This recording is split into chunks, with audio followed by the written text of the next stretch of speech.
सीएपीएफएसी के previous year papers जो हम डिस्कस कर रहे हैं उसमें हिस्ट्री के क्वेश्चन सीरीज में आज हम 2016 के क्वेश्चंस डिस्कस करेंगे। 2016 में हिस्ट्री में टोटल 18 क्वेश्चंस आए हैं। तो आप अभी देख रहे हो हर ईयर में 18, 19, 20, 21 क्वेश्चंस ही हमेशा आ रहे हैं। इसमें फर्स्ट क्वेश्चन है, who among the following British ethnographers launched the survey of India projects in the 1860s। कह रहा है कि इसमें से कौन ऐसे जो थे ब्रिटिश मानव जातिवेता ने 1860 के दशक में भारत की सर्वेक्षण परियोजना प्रारंभ की। इसका मतलब जो है, सर्वेक्षण परियोजना का मतलब है कि जो इंडिया है, इंडिया के जो पीपल हैं वो उनसे रिलेटेड जो डिफरेंट प्रोजेक्ट्स हैं वो। तो इसमें से एक्चुअल में डिफरेंट जो इंपेरियल गैजेटियर ऑफ इंडिया जो है इन्होंने ये पब्लिश किया। ये 1862 में इंडिया आए। 1862 इस वजह से 1860 नहीं है, 60 के दशक है, ठीक है ना। तो 1862 में आए और लंबे समय तक रहे और इनके जो बहुत सारे वॉल्यूम्स पब्लिश हुए। तो ये कौन है? W W Hunter. Okay, so W W Hunter जो थे स्कॉटलैंड के थे, स्कॉटिश थे। तो ए इसका करेक्ट आंसर हो जाएगा। नेक्स्ट आपका question number 2, which of the following statements about Varna Parichay a mid 19th century Bengali text is are correct. अब ये देखो, जो मिड आपके 19th सेंचुरी है यानी कि 1850 के आसपास करीब। अब it was written by Raja Ram Mohan Roy, no Ishwar Chandra Vidyasagar. और इनफैक्ट इससे पहले ही राजा राम मोहन राय का डेथ हो चुका था। तो इसलिए राजा राम मोहन राय नहीं होगा, ये मैं पहले बता चुका हूँ कि ये इसके कौन है, ईश्वर चंद्र विद्यासागर। और यदि यदि हम देखें बंगाली लैंग्वेज को समझने में ईश्वर चंद्र विद्यासागर का ये जो वर्ण परिचय है ये अहम भूमिका निभाता है। तो फर्स्ट इसका सही है, सॉरी फर्स्ट स्टेटमेंट गलत है। Next, it was the most widely used Bengali primer of the time, यानी कि उपयोग की जाने बंगाल की जो प्रवेशिका, यानी कि यदि बेसिक बंगाली आप जानना चाहते हैं उसके लिए ये इंपॉर्टेंट था। तो फर्स्ट स्टेटमेंट गलत है, सेकंड स्टेटमेंट सही है, तो 1D2 हो जाएगा B. Next question number 3, which of the following statements about Champaran Satyagraha is are correct. Champaran Satyagraha 1917 में चंपारण बिहार में हुआ था। वहां राजकुमार शुक्ल जो थे उन्होंने गांधी जी को आमंत्रित किया था कि जो नील के खेती करने वाले जो किसान हैं ये बहुत पीड़ित हैं। तो ये है कि the Champaran region had a long tradition of anti planter discontent and agitation. Yes, Champaran क्षेत्र में बगान मालिक विरोधी असंतोष और आंदोलन की लंबी परंपरा रही थी।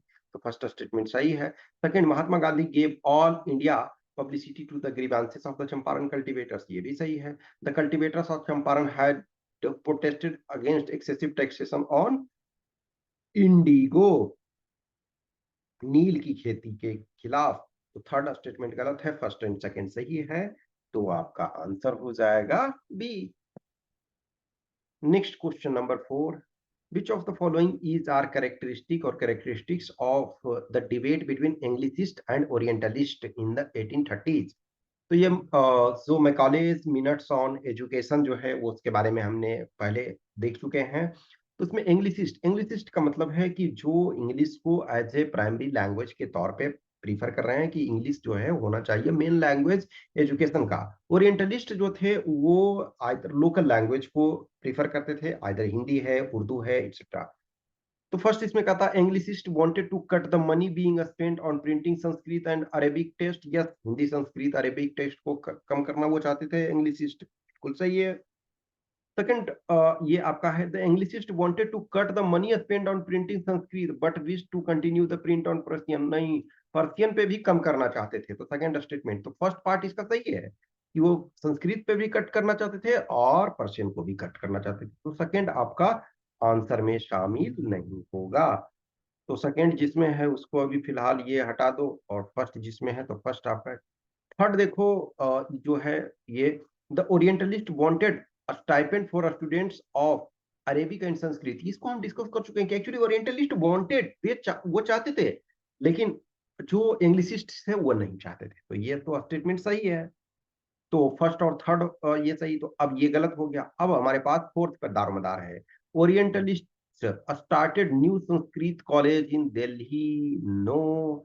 ये आपके जो हैं न्यू संस्कृत कॉलेज देखा जाए तो ये आपका कोलकाता में ये स्टार्ट होता है, और ये कॉलेज अभी बनारस में भी, तो दिल्ली में ये नहीं होता है।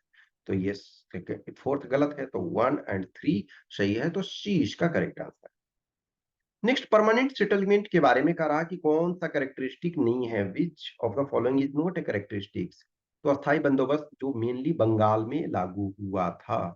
Permanent settlement vested land ownership rights in the zamindar, yes zamindar के पास राइट था, और वो सपोज लैंड रेवेन्यू कलेक्ट करते थे, तो 10/11 जो है, सॉरी 10/11 वो जमा करते थे ट्रेजरी, ब्रिटिश ट्रेजरी में, और 1/11 जो है वो रखते थे अपने पास। तो फर्स्ट सही है। नेक्स्ट आपका जो बी ऑप्शन है, the permanent settlement continued to pay attention to the customary occupancy rights of peasant। ये peasant के customary right नहीं, जब फर्स्ट सही है तो सेकंड आपका कहाँ गलत, ये सही होगा तो गलत है ये, तो यही हमारा आंसर भी हो जाएगा। थर्ड है, the burden of high revenue assessment was shifted to the peasants under the permanent settlement. Yes, जब ब्रिटिशर्स ज्यादा चार्ज कर रहे हैं तो at the end of the day कौन पे करेगा? जो छोटे किसान हैं वो पे करेंगे, पीजेंट्स। जैसे फॉर एग्जांपल सरकार टैक्स बढ़ा दे, मान के चलो जीएसटी किसी प्रोडक्ट पे बढ़ा दे, तो at the end of the day पे किसको करना पड़ेगा? जो इंड यूजर है, इंड कस्टमर है, वो उनको कम बढ़ा देगा, तो कंपनी भी तो वो कुछ प्रॉफिट होना चाहिए, तो वो शिफ्ट कर देगा क्लाइंट पे। The condition of the actual cultivators of the land declined under permanent settlement, yes ये भी सही है, तो बी इसका गलत है। नेक्स्ट सेम देखो, जो आपका ये तीनों है, जमींदारी, रैयतवाड़ी और महलवाड़ी, ये तीनों को आपको जानना चाहिए। तो इसमें से कह रहा रैयतवाड़ी के संबंध में, it was the brain child of Thomas Munro, ये हम पहले भी डिस्कस कर चुके हैं, तो ये स्टेटमेंट आपका सही है। Next, it was mean to reduce intermediaries, yes सही है, डायरेक्ट किसान ये पे करेंगे, तो फर्स्ट और सेकंड सही है, तो ये और ये दोनों तीनों गलत हो गया, तो यही हमारा आंसर है। Cultivating peasants were gradually impoverished by the system, यानी इस प्रणाली से कृषक धीरे धीरे कंगाल हो गए, टैक्स ज्यादा रखोगे तो कंगाल होंगे ही। It was introduced in the Madras and Bengal, no actually Madras में तो किया गया, लेकिन बंगाल में नहीं। बंगाल में कौन था? Permanent settlement. ओके, तो रैयतवाड़ी यहाँ नहीं किया गया, मद्रास में किया गया, लेकिन बंगाल में नहीं किया गया, तो 1 2 3 सही हो गया। Next question number 7, who among the following founded the आत्मीय सभा, ये फैक्चुअल क्वेश्चन है, तो ये आत्मीय सभा एस्टेब्लिश करने वाले राजा राम मोहन रॉय थे, तो ये इसका आंसर आपका सी हो गया। क्वेश्चन नंबर 8 कह रहा, consider the following statements about Santhal Hul. Santhal Hul, उसके बाद ही संथाल परगना बना, तो संथाल हुल आंदोलन के संबंध में।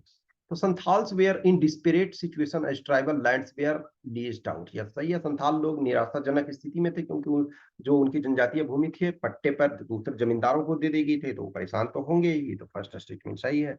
Next, Santhal rebels were treated very leniently, no very harshly, okay, very harshly they were treated, tens of thousands of tribes Santhals were killed। तो सेकेंड स्टेटमेंट गलत है, तो फर्स्ट आपका सही है, सेकेंड गलत हो गया, तो अभी एक ऑप्शन हटा है।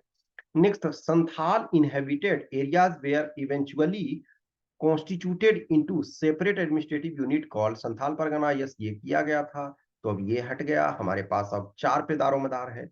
The Santhal rebellion was the only major rebellion, no in fact बहुत सारे 19th सेंचुरी में ये रिवेलियन हुए, तो ये आपका गलत हो गया, तो डी इसका correct answer. Next question number 9, which of the following statements about Bengali literary epic Meghnad Badh Kavya is are correct? It was written by Michael Madhusudan Dutt. Yes, ये सही है, फर्स्ट स्टेटमेंट सही है, Michael Madhusudan Dutt ने लिखा था। It draws upon existing Hindu and Jain traditions of Ramayana. Yes, सही है। जो मेघनाद बध, ऑब्वियसली मेघनाद जो था इंद्रजीत भी उसको कहते हैं, रावण, लंकापति रावण का जो ज्येष्ठ पुत्र था, और कहा जाता है कि उसने इंद्र को पराजित कर दिया था, डिफीट कर दिया था, इस वजह से उसका नाम इंद्रजीत पड़ा। It was translated into Assamese and Hindi, no actually उस टाइम की ये बात ये कर रहा, तो ये इंग्लिश में ट्रांसलेट हुआ था, इंग्लिश में ट्रांसलेट हुआ था, तो हिंदी और असमीज में नहीं, तो 1 और 2 सही है, और आपका सी आंसर हो गया। नेक्स्ट क्वेश्चन नंबर 10, ये आपका जो है ये फैक्चुअल है। Which one of the following is the famous novel written in 1869 by Nazir Ahmad? अब ये नजीर अहमद के द्वारा कौन लिखा गया, तो अब ये जानोगे। मिरातुल उरूश, ठीक है, तो बी इसका करेक्ट आंसर है, बी।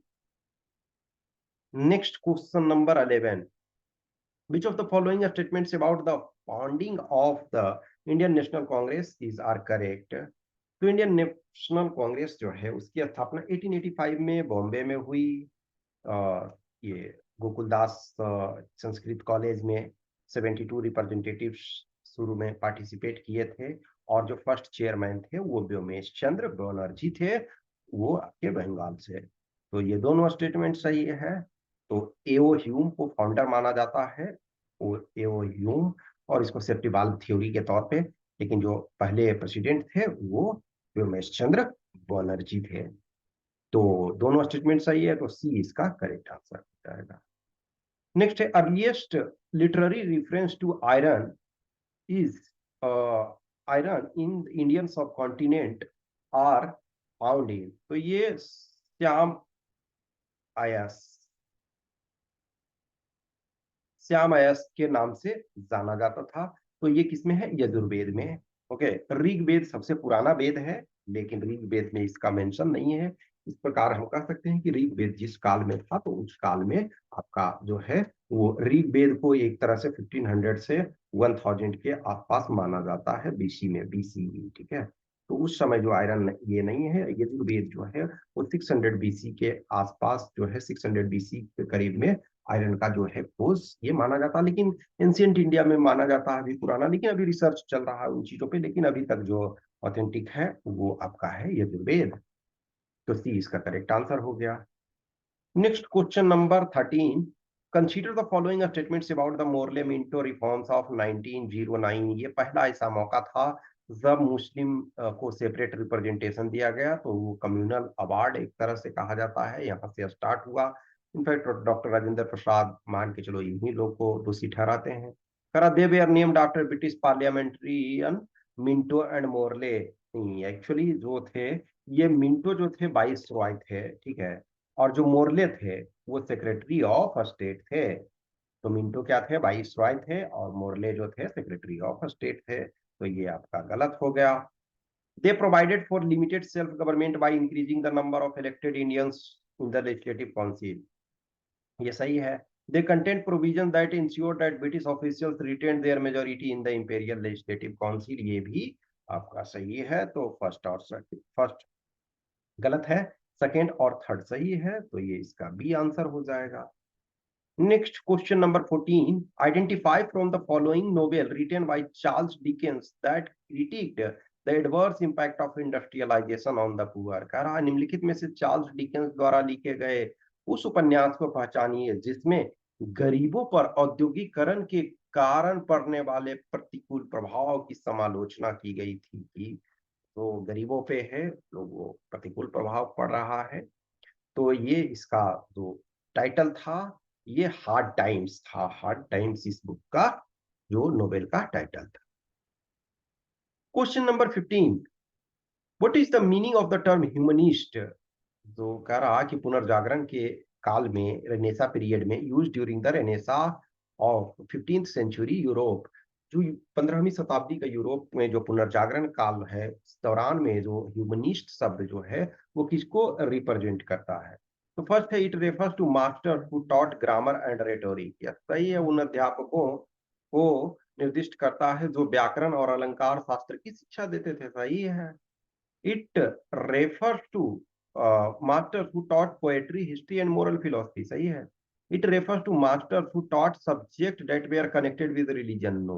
Religion, humanist का क्या मतलब है कि सारे ह्यूमन बीइंग्स जो हैं वो सेम है। तो ग्रामर क्या है, ग्रामर आप रिलीजन देख करके पढ़ते हैं नहीं। रेटोरिक जो है वो ये लैंग्वेज, ये मतलब रिलीजन देख के पढ़ते हैं नहीं।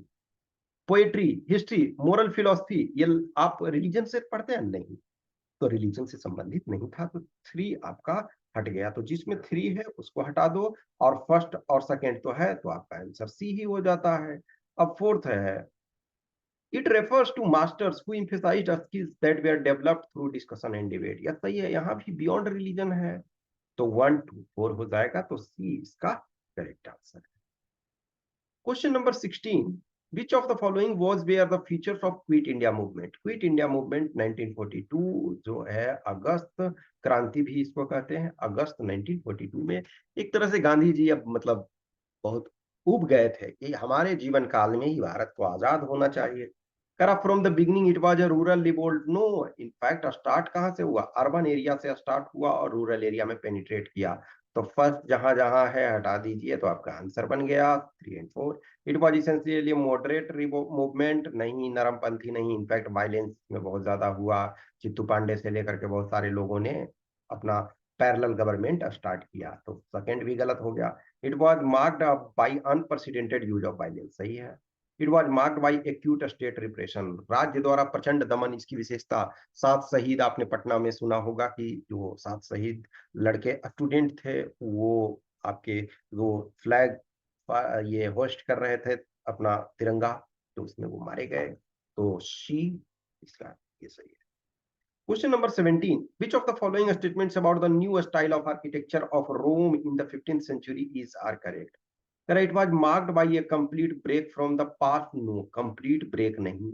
ये कोई भी आर्ट और ये इस टाइप का जो चीजें होती है, जनरली मैं बता रहा हूँ, वो हिस्ट्री के जो पहले के पार्ट हैं उससे कंटिन्यूटी में ये चलते हैं, तो ये कंप्लीट ब्रेक ऑफ पास्ट हम नहीं कह सकते हैं।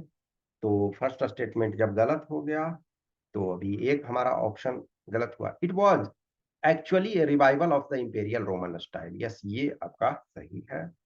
तो टू सही है, तो ये हमारा गलत हो गया। नेक्स्ट है, architects familiar with classical styles were employed by wealthy merchants and aristocrats, ये भी सही है, तो बी इसका करेक्ट आंसर हो गया।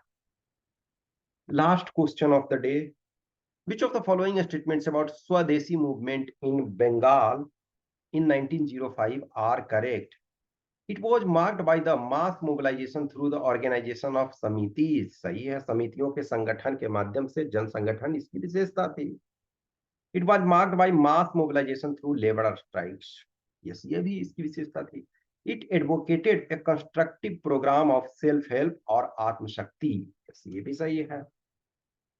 इन the sphere of education national schools were established, ये भी आपका सही है। अरविंदो घोष जैसे लोग जो है वो एजुकेशन के क्षेत्र में अहम भूमिका निभाए, लेकिन बाद में फिर ऑब्वियसली उन पर जो बहुत सारे कॉन्स्पिरेसीज और ये सब हुए, उसके कारण जो है फिर वो फिलोसफी की ओर जेल में गए, तो फिर फिलोसफी की ओर मूव कर गए। तो all the 4 statements are correct, तो answer is D 1 2 3 and 4। So इस प्रकार हमने 2016 कंप्लीट कर लिया। नेक्स्ट पार्ट जो है उसमें हम 2015 का करेंगे। तो कीप कंटिन्यू वर्किंग, जितना हो सकता है, जितना आप चीजों को एनालाइज करो, जितना एनालिसिस करोगे, कनेक्ट द डॉट्स जितने करते हो उतने फायदा होता है। Eight the end of the day आपके क्वेश्चन सही होने चाहिए। सब क्वेश्चन निगेटिव मार्किंग में होता है, तो हर क्वेश्चन जो गलत हो रहा है वो सिर्फ और सिर्फ आपका वही माइनस नहीं करता है, निगेटिव भी आपके होते हैं, तो 1/3 आपके निगेटिव भी। इस वजह से ध्यान रखो कि जितने अधिक प्रैक्टिस करोगे, जितने अधिक रिलेटेड चीजों को जानोगे, जितना कनेक्ट द डॉट्स करना जानोगे, उतना आपके लिए फायदा होगा। Okay, so keep continue. कुछ भी क्वेश्चन क्यूरी डाउट्स होता है तो आप कमेंट बॉक्स में कमेंट कर सकते हैं, या फिर हमारा नंबर यदि है तो व्हाट्सएप और टेलीग्राम पे किसी पे मैसेज कर सकते हो। Okay, thank you.